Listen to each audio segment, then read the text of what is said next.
OnePlus is back with the OnePlus 3 and invites are not holding the device back this time. This is Brandon of Show You Tech, and let's do a review of the OnePlus 3. Before we get into the review, let's start with the specs. The OnePlus 3 comes with a 5.5-inch AMOLED 1080p display, a Snapdragon 820 processor, Adreno 530 GPU, and 6GB of RAM. NFC is on board of the device along with 64GB of internal storage, non-expandable, and an aluminum backing. On board the OnePlus 3, the back camera will be a 16-megapixel f2.0 aperture camera that is capable of OIS, along with a front camera that is at 8 megapixels and has an f2.0 aperture.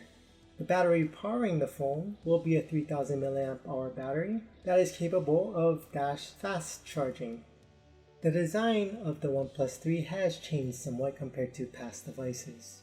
On the bottom of the phone, you will find a headphone jack, a micro USB 3.0 port, and your speakers. On the left side, you'll find your alert slider and your volume buttons, while on the right side, you'll find just your power button and your SIM slot. Using a unibody metallic design rather than the sandstone backing like those of other devices released recently. The device is sleek and slender, although the handling is not the greatest.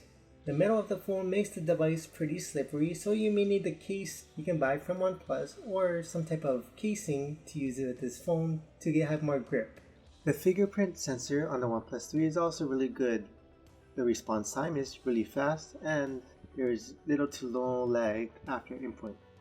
Also, we didn't notice any of the applications stuttering or slowing down because of its Snapdragon 820 processor along with its 6GB of RAM, powering the 1080p display. That should allow the OnePlus 3 to handle multiple applications at the same time with little to no lag. Call quality on the OnePlus 3 was good with no dropped calls and nobody had a hard time hearing on either side of the line.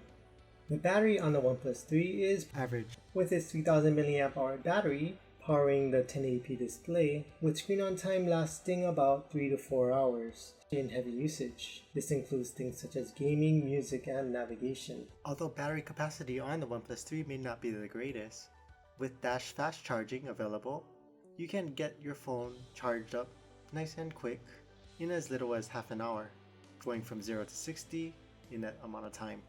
The 16-megapixel camera on the OnePlus 3 is actually pretty okay, with its modes such as time-lapse, slowdown, video, panorama, and also manual, being able to change white balance, shutter speed, and focus point.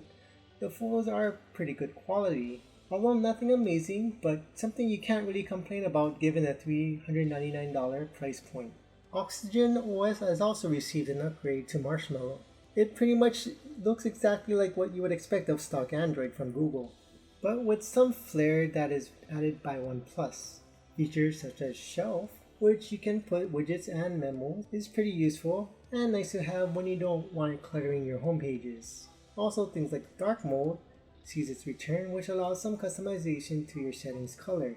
You can also allow on-screen buttons or hardware buttons if you prefer. Oxygen OS used to be just some lesser cyanogen mod. Now it adds enough that it can stand on its own 2 feet and now can compete with other ROMs available. If the OnePlus 3 is interesting you right at this moment, you can go out and buy it where it's available now with its $399 price point. It's affordable along with keeping up with competition with specifications.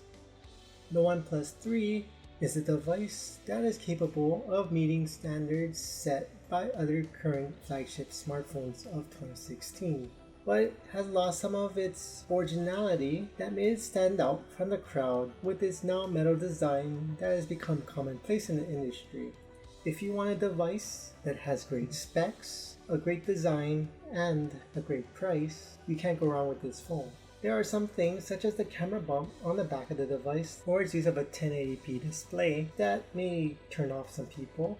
However, if you don't mind the lack of originality compared to past OnePlus devices, you should buy this phone or at least have it on your radar. Let us know below if you like the device or you will rather wait for another smartphone. This is Show You Tech signing out.